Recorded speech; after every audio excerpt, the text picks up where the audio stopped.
खुद से जीतने वालों को मेरा सलाम। ये गुरु का एक शिष्य बहुत ही बाचाल था। वह हर समय दिन भर बोलता रहता, दिन भर उधर उधर की बातें करता। भिक्षाटन के लिए जाता तो हर घर से एक नई कहानी ले आता और आश्रम के दूसरे शिष्यों को सुनाता। एक शिष्य की दूसरे से बुराई करता, चुगली करता और दूसरों के सामने अच्छा बनने की कोशिश करता। खुद के मुंह से खुद की ही तारीफ करता रहता। खुद को गुरु के सामने सबसे बुद्धिमान और उत्तम साबित करने का प्रयास करता रहता। वह खुद को सभी शिष्यों से अलग और श्रेष्ठ मानता था। उसका कहना था कि मैं एक अमीर घर का लड़का हूँ। अगर मैं चाहता तो एक आरामदायक और सुविधाओं से भरा जीवन जी सकता था, लेकिन मैं वो सब छोड़कर यहाँ आ गया क्योंकि मुझे सत्य की खोज करनी है, खुद को जानना है, जीवन को जानना है। इसलिए मेरा त्याग तुम सबसे बड़ा है। एक दिन गुरु ने आश्रम के सभी शिष्यों को बुलाकर कहा, आप सभी को अगले एक माह के लिए कोई ना कोई संकल्प अवश्य लेना है। इससे आपकी संकल्प शक्ति मजबूत होगी, आप में आत्मा शक्ति का संचार होगा। आप सभी अपने अपने सामर्थ्य के अनुसार कोई सा भी संकल्प ले सकते हैं और एक माह से पूर्व आप में से जिस जिस का भी संकल्प टूटता जाए वो अपनी पुरानी दिनचर्या पर वापस आते जाएं। सभी शिष्यों ने अपनी शक्ति के अनुसार छोटे बड़े संकल्प ले लिए और गुरु को अपने संकल्प के बारे में बताकर वहाँ से चले गए। लेकिन बात उन्हें शिष्य खुद को सबसे अलग और बड़ा दिखाना चाहता था, इसलिए वो सीधे गुरु जी की कुटिया में पहुँच गया और बोला, मैं कोई छोटा संकल्प नहीं लेना चाहता, बल्कि खुद की तरह बड़ा और एक महान संकल्प लेना चाहता हूँ। कृपया आप ही बताएं क्या संकल्प लेना चाहिए। उस बातों ने शिष्य की बातें सुनकर गुरु मुस्कुराए और बोले, क्या तुम मेरे द्वारा दिए गए संकल्प को पूरा कर पाओगे? क्या तुम्हारे लिए उसे पूरा करना संभव होगा? नहीं, वो तुम्हारे लिए संभव नहीं होगा। तुम उसे पूरा नहीं कर पाओगे, इसलिए तुम खुद ही कोई संकल्प लो। शिष्य ने कहा, नहीं गुरुदेव, आप जो भी संकल्प मुझे देंगे मैं उसे जरूर पूरा करूँगा। आप बताएं तो सही। गुरु ने कहा, ठीक है, तो तुम अगले एक माह के लिए चुप रहोगे, मुझसे एक भी शब्द नहीं निकालोगे, यही तुम्हारा संकल्प है। शिष्य ने कहा, गुरुदेव, यह भी कोई संकल्प है? यह तो एक मामूली सी बात है, बस एक माह के लिए चुप ही तो रहना है। बड़ा संकल्प दीजिए जो मेरी योग्यता के लायक हो, जिसे पूरा करने में मुझे समस्या हो। गुरु ने कहा, पहले तुम मुझे इस संकल्प को पूरा करके दिखाओ। शिष्य ने गुरु की बात मान ली। वह उसी समय चुप हो गया और पलटकर कुटिया से बाहर चला गया। उसे चुप रहना बहुत ही आसान लग रहा था। उसने एक दिन तो जैसे तैसे चुप रहकर काट लिया, लेकिन दूसरे दिन से उसके मन में ना बोलने का बोझ लगने लगा। तीसरे दिन से उसे भारीपन महसूस होने लगा और चौथे दिन उसके अंदर एक अजीब सी बेचैनी होने लगी, क्योंकि आश्रम के आसपास के दूसरे शिष्य एक दूसरे से बातें कर रहे थे। वो भी अपना पक्ष उनके सामने रखना चाहता था, वो भी उनकी बोलती बंद करना चाहता था, लेकिन उसका संकल्प उसके आड़े रहा था, इसलिए वो पूरे दिन सिर्फ मुंह आंखें बनाते रहता। इस तरीके से कुछ दिन और बीत गई और वह शिष्य बीमार पड़ गया। उसका सर फटा जा रहा था, उसका खाने पीने तक का मन नहीं कर रहा था, वह सिर्फ भूलना चाहता था। वह गुरु के पास गया और उनके सामने बैठकर लिखकर उन्हें बताया, गुरुदेव, मैं बोलना चाहता हूँ, बिना बोले मुझे सांस भी नहीं आ रही, मेरा दम घुटा जा रहा है, मैं अंदर ही अंदर पागल हुआ जा रहा हूँ, मैं क्या करूँ? संकल्प तोड़ लूँ क्या? यह पढ़कर गुरु मुस्कुराए और बोले, संकल्प तो तोड़ने के लिए ही होते हैं, लेकिन जो अपने संकल्प को पूरा कर लेता है वो अपनी आंतरिक शक्ति को बढ़ा पाता है।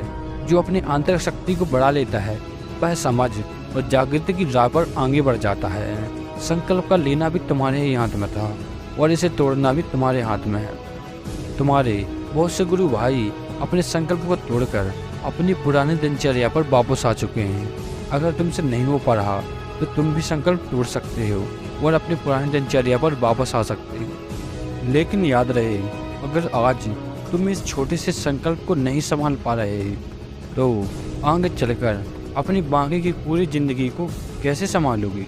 मुझे इस बात पर शक है, बाकी फैसला तुम्हारे हाथ में है। गुरु की यह बात शिष्य के दिल में चोट कर गई।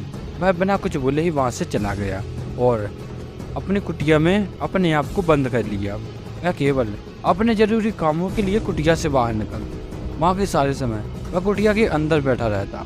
15 दिन बीत चुके थे और आश्रम के लगभग सभी शिष्यों का संकल्प टूट चुका था, लेकिन उस वाचाल शिष्य का संकल्प अभी भी जारी था। संकल्प लेने के बाद अब तक उसने एक शब्द ना बोला था।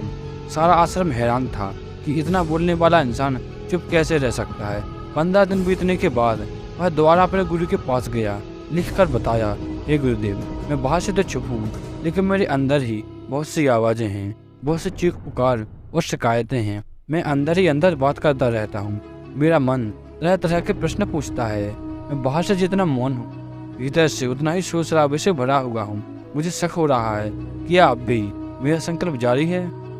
गुरु ने कहा, हाँ, तुम्हारा संकल्प अभी भी जारी है, लेकिन जब तक लोगों की ये आवाज़ें तुम्हारे कानों में पड़ती रहेंगी, तुम्हारा मन बोलता रहेगा, क्योंकि इसे तो आदत है बोलने की। तुम भले ही बाहर से चुप रहो, लेकिन तुम अंदर ही अंदर बोलते रहोगी। तुम्हें इन बातों से, इन आवाज़ों से दूर जाना पड़ेगा। शिष्य गुरु को प्रणाम कर वहाँ से चला जाता है और सुबह होते ही अपनी कुटिया छोड़कर जंगल की तरफ चला जाता है। कई दिन बीत जाते हैं, संकल्प का समय भी पूरा हो जाता है, लेकिन वो शिष्य लौटकर नहीं आता। सभी को डर था कि कहीं जंगली जानवरों ने उसे खा ना लिया हो। इस बीच उसे ढूंढने की कोशिश की जाती है, लेकिन वो कहीं नहीं मिला। सभी गुरु भाइयों ने यह मान लिया था कि जंगली जानवरों ने उसे अपना शिकार बना लिया है, लेकिन गुरु को ऐसा नहीं लगता था। एक दिन आश्रम का एक शिष्य गुरु के पास आया और बोला, गुरुदेव, उस वाचाल शिष्य के साथ क्या हुआ होगा? क्या जानवरों ने उसे मार दिया होगा? गुरु ने कहा, हो सकता है कि जानवरों ने उसे अपना शिकार बना लिया हो, और उसके ना लौटने की एक दूसरी वजह भी हो सकती है। शायद उसे वो मिल गया है जिसके लिए वो गया था। शिष्य ने पूछा, गुरुदेव, क्या ज़्यादा बोलना इतना हानिकारक होता है? गुरु ने कहा, इंसान के जीवन में बहुत सारे दुखों में से एक दुख ये भी है कि वो कभी चुप नहीं रह सकता, हमेशा कुछ ना कुछ बोलता रहता है।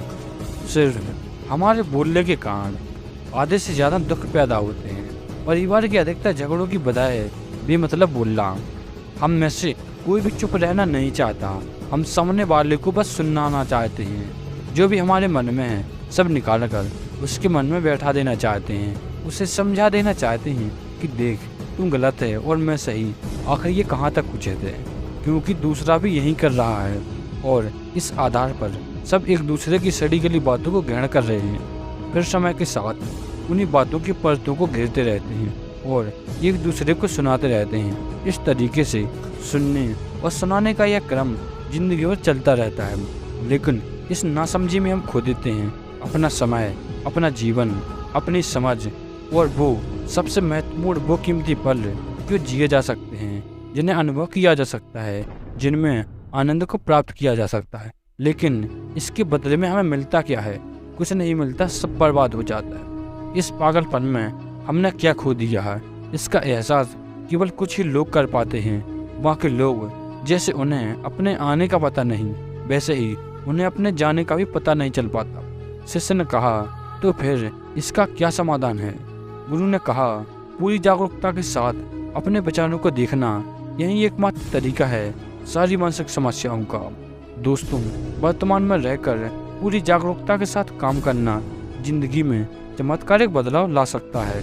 उस वाचाल शिष्य को आश्रम से गए 3 महीने का समय बीत चुका था, लेकिन उसकी कोई खबर न थी। अब तक तो सभी गुरु भाइयों ने उसे वापस लौटने की भी उम्मीद छोड़ दी, लेकिन एक दिन वह आश्रम लौट आता है। उसे देखकर सभी के आश्चर्य और खुशी का ठिकाना न रहा।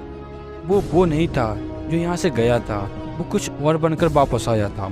उसके अंदर एक गजब सा बदलाव महसूस किया जा सकता था। उसके चेहरे पर एक गजब सा ठहराव था और आंखों में बड़ी शांति थी। आश्रम में आते ही सभी गुरु भाइयों ने उसे चारों तरफ से घेर लिया और बातें करने लग गए। वह भी अपने गुरु भाइयों से बातें करने लगा।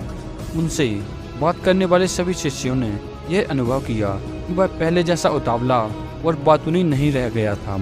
उसके मुंह से एक एक शब्द बहुत ही सूझे हुए और मधुरता के साथ निकल रहे थे। थोड़ी देर तक गुरु भाइयों से बातें करने के बाद वह सीधा गुरु की तरफ चला गया। उसने गुरु के चरण छुए और कहा, गुरुदेव, क्या मैं अब भी मौन हूँ? क्या अब भी मेरा संकल्प जारी है? गुरु कुछ देर तक शिष्य की आंखों में बड़े ध्यान से देखते रहे और कहा, हाँ, तुम अब भी मौन हो।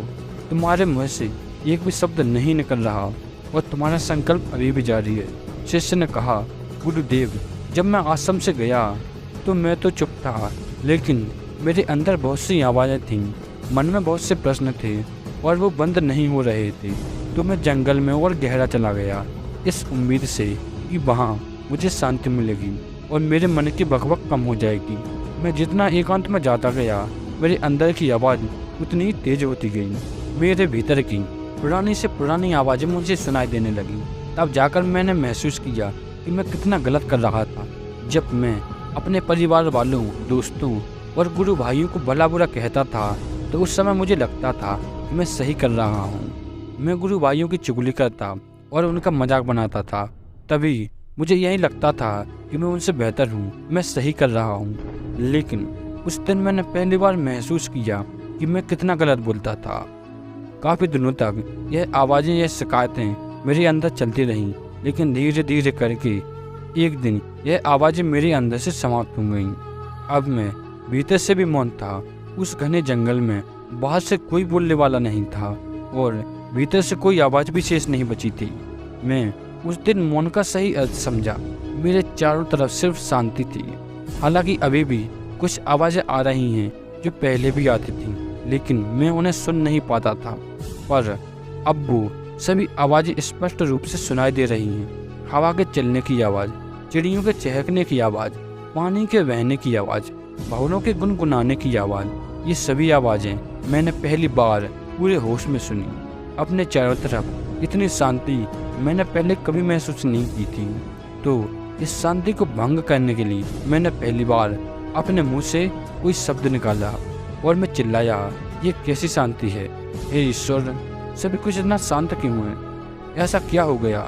लेकिन मेरे चिल्लाने के बाद भी वो शांति भंग नहीं हुई। सब कुछ पहले जितना ही शांत था, बाहर भी और भीतर भी।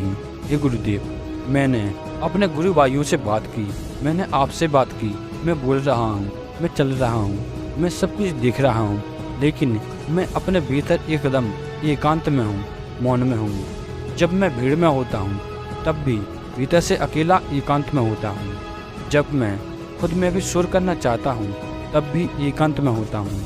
अब सब दिखाई पड़ने लगा है, सब सुनाई पड़ने लगा है। गुरु ने कहा, जब तक हम बाहर की तरफ बोलते रहेंगे, हमारे भीतर अशांति रहेगी। जिस दिन हम भीतर की तरफ हो जाएंगे, फिर बाहर की तरफ हमारे मुंह से एक भी शब्द नहीं निकलेगा। हम शांत ही रहेंगे। दुनिया में जितनी भी बुराइयां हैं, ज़्यादातर हमारे बोलने से ही उत्पन्न होती हैं, क्योंकि हम चुप रहना नहीं चाहते। हमें जितनी ज़रूरत है उससे कहीं ज़्यादा बोलते हैं। हम सामने वाले को सुनाना चाहते हैं, बल्कि उसकी बोलती बंद कर देना चाहते हैं। उसे समझा देना चाहते हैं कि मैं कौन हूँ। हम दिखा देना चाहते हैं उसे अपनी सारा सामान। बस यही हमारी ज़िंदगी का मकसद बनकर रह जाता है। हमारी सारी ऊर्जा इस व्यर्थ के बोलने में बर्बाद होती रहती है। ऐसे पति पत्नी का जीवन दुखों से भर जाता है, जो हमेशा एक दूसरे को सुनाना चाहते हैं, कभी एक दूसरे को सुनना नहीं चाहते, समझना नहीं चाहते। और चुप रहना तो उन्होंने सीखा ही नहीं, क्योंकि चुप रहना उन्हें छोटा महसूस करवाता है। ज़्यादातर लड़ाइयों का कारण होता है हमारा बोलना। इसलिए हमें सिर्फ उतना ही बोलना चाहिए जितना जरूरी हो, क्योंकि व्यर्थ का बोलना ऊर्जा का नष्ट करना है। ये बोलना ही कभी हमें अपने भीतर लौटने नहीं देता। यह हमें बाहर की ओर खींच कर रखता है, और बाहर है ही क्या इस संसार के अलावा। लेकिन अगर अपने भीतर के संसार की तरफ मुड़ना है तो इस मुंह को बंद ही रखना होगा। इसलिए जितने भी बुद्ध होगी, ज्ञान होगी, वो एकांत की ओर भागे, ताकि उन्हें ज़्यादा ना बोलना पड़े, ज़्यादा ना सुनाना पड़े, और वो एकांत में रहे, शांति में रहे, ताकि आसानी से भीतर की यात्रा कर सके। लेकिन अगर कोई चाहे तो इस संसार में रहकर भी एकांत में रह सकता है। इसके लिए उन्हें अपनी ऊर्जा बचानी होगी, जिसे वो अब तक अपने वैध के शब्दों में बर्बाद कर रहे थे। दोस्तों, इस कहानी की सीख यही है कि व्यर्थ का बोलना ऊर्जा का नष्ट करना है, और यह व्यर्थ का बोलना ही हमें अपने भीतर की ओर लौटने नहीं देता है, क्योंकि यह हमें बाहर की ओर झुकाए रखता है। और जिन्हें भीतर की यात्रा करनी है, उन्हें अपने मुंह को बंद रखना होगा।